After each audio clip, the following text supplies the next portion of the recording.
Shalom, selamat pagi jemaat Tuhan. Berjumpa kembali dalam doa pagi online.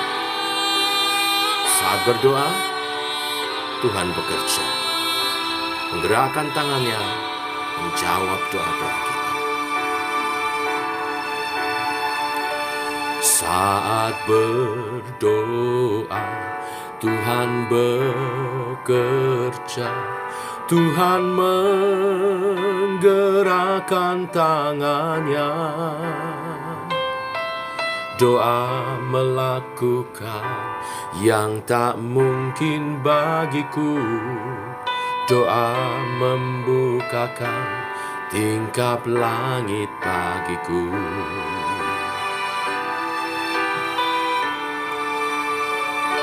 Saat berdoa, Tuhan bekerja, Tuhan menggerakkan tangannya. Doa melakukan yang tak mungkin bagiku. Doa membukakan tingkap langit bagiku. Tiada yang mustahil bagimu, tiada yang tak mungkin bagimu. Dulu, sekarang, sampai selama-lamanya, Tuhan Yesus berkuasa.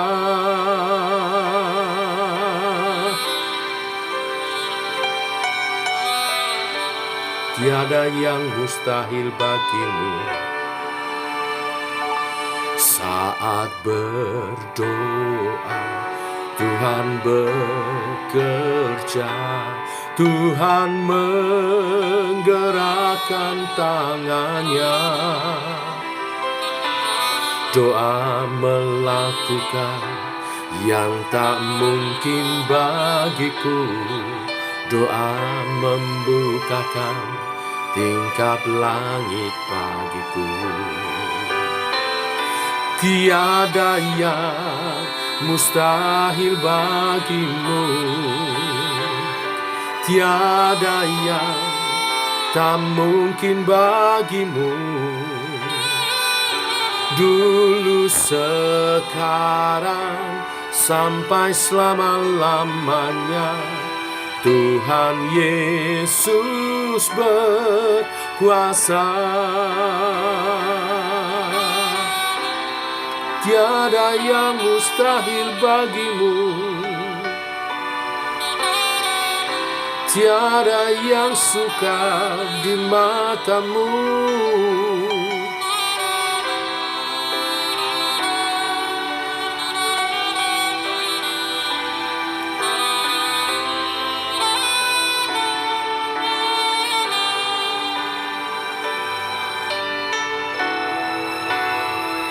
Tiada yang mustahil bagimu, tiada yang tak mungkin bagimu.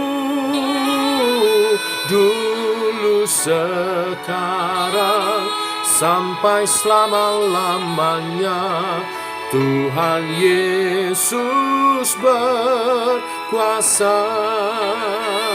Tiada yang mustahil bagimu, tiada yang tak mungkin bagimu.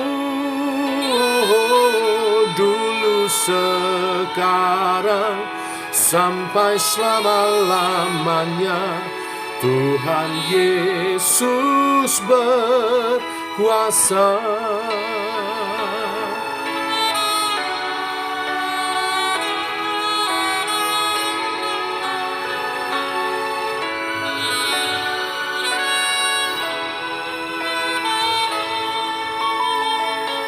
Dulu, sekarang, sampai selama-lamanya, Tuhan Yesus berkuasa. kuasa.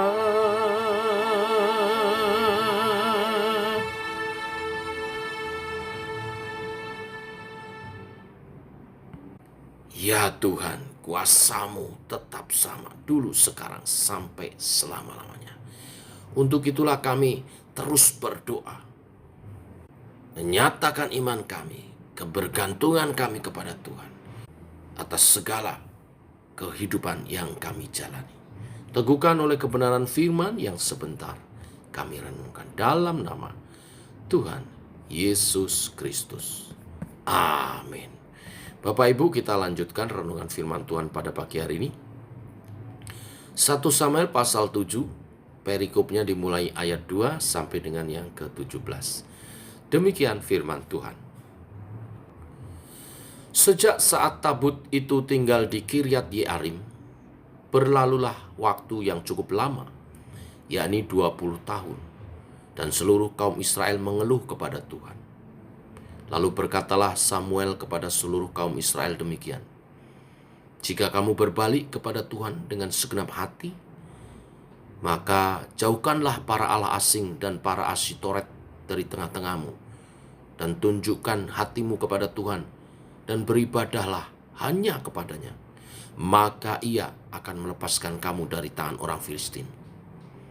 Kemudian orang-orang Israel menjauhkan para Baal dan para Asytoret, dan beribadah hanya kepada Tuhan. Lalu berkatalah Samuel, kumpulkanlah segenap orang Israel ke Mizpa, maka aku akan berdoa untuk kamu kepada Tuhan.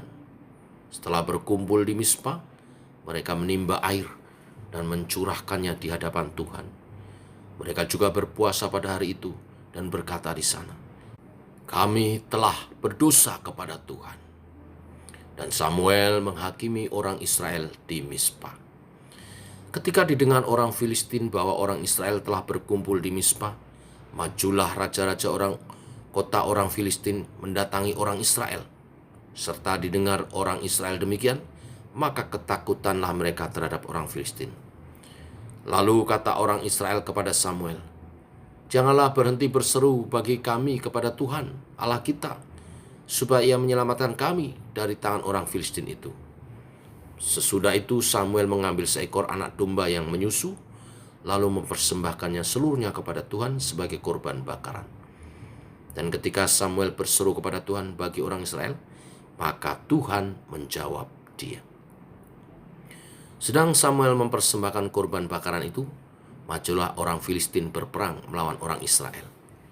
Tetapi pada hari itu Tuhan mengguntur dengan bunyi yang hebat ke atas orang Filistin, dan mengacaukan mereka sehingga mereka terpukul kalah oleh orang Israel.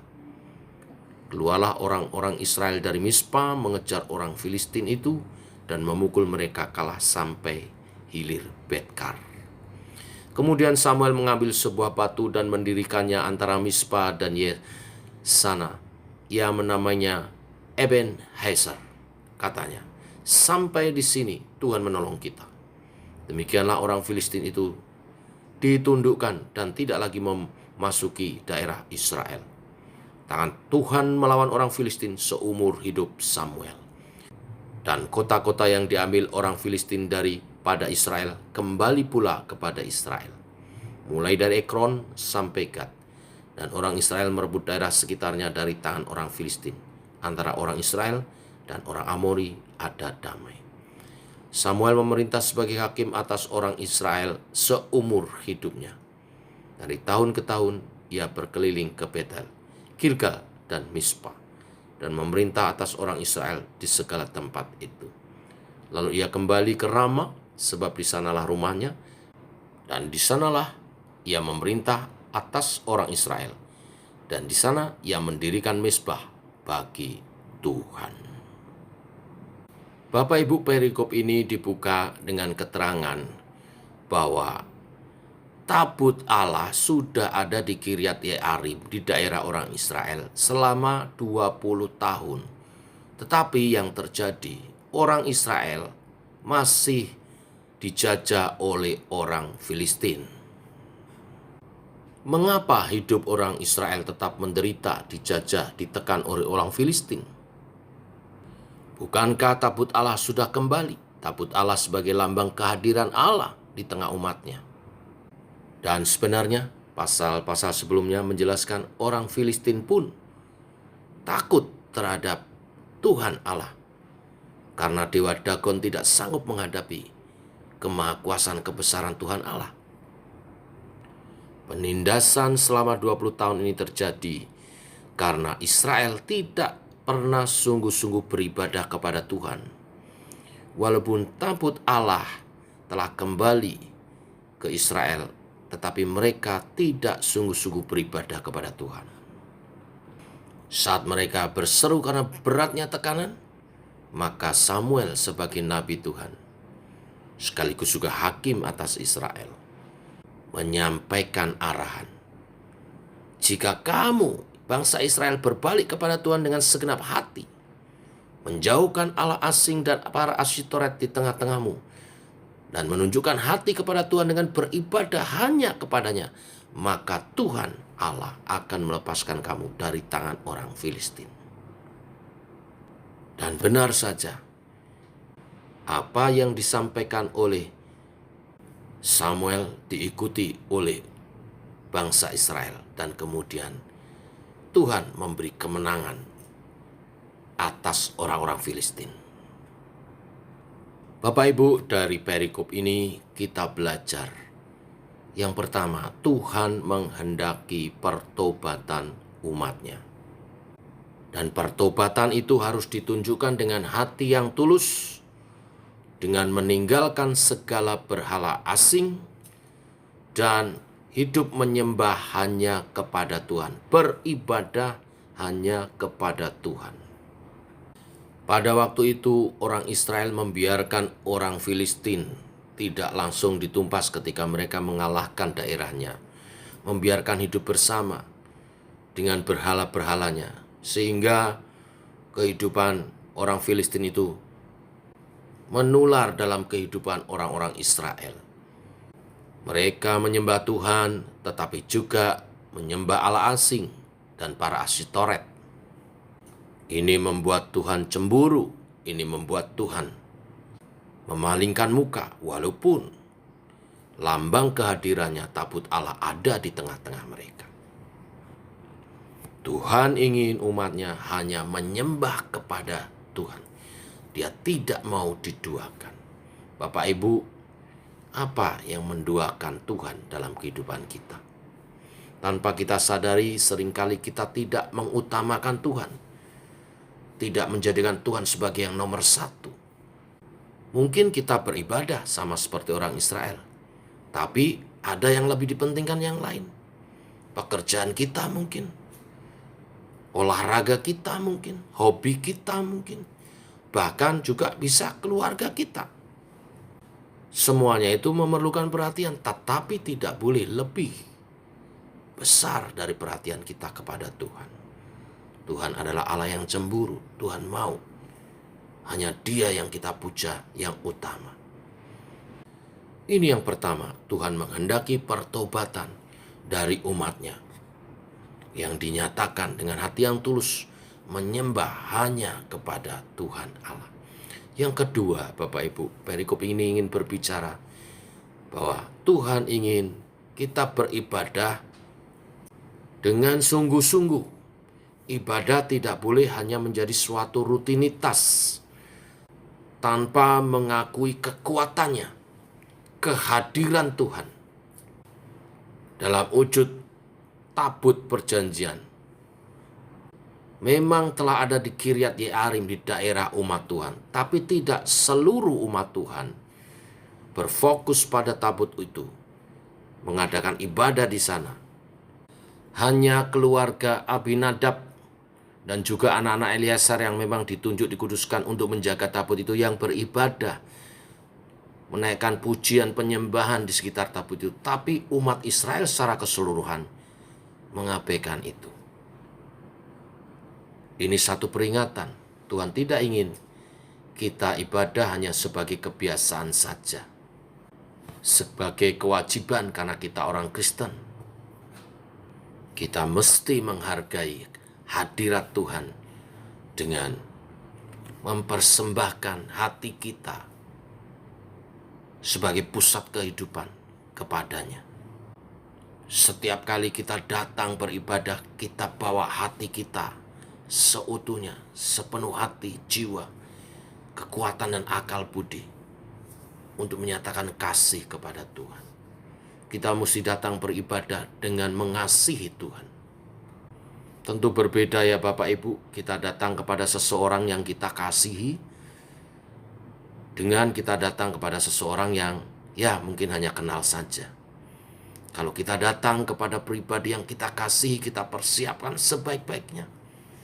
Kita tidak datang dengan tangan kosong. Kita persiapkan pertemuan itu. Karena kita bertemu dengan pribadi yang kita kasihi. Kita mengasihi Tuhan karena kita tahu Tuhan lebih mengasihi kita. Nyawa Dia beri bagi kita. Kalau kita menyadari ini, maka setiap ibadah adalah pertemuan terindah, quality time dengan kekasih jiwa kita, Yesus Kristus Tuhan.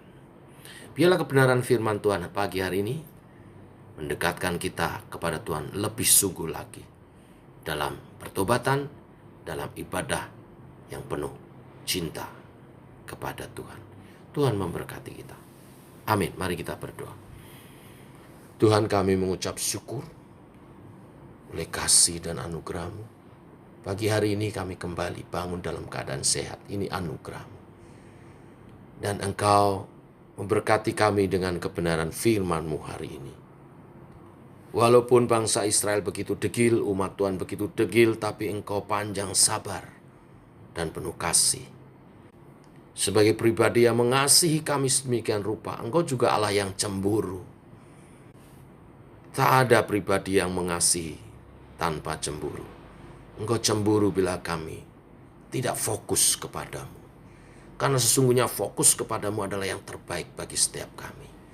Ampuni segala dosa kesalahan kami bila di waktu lalu kami kurang fokus pada Tuhan. Kami kurang sungguh-sungguh kepada Tuhan. Kami mau bertobat dan kami mau dengan setulus hati untuk beribadah, memuji, menyembah-Mu. Kami mau datang kepadamu dalam setiap ibadah dengan belajar mengasihi Tuhan. Karena Tuhan telah mengasihi kami lebih dahulu dengan memberi nyawanya kepada kami.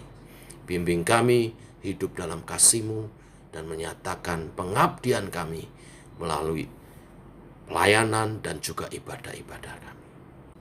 Biarlah setiap ibadah-ibadah menjadi perjumpaan yang indah bersama dengan Tuhan.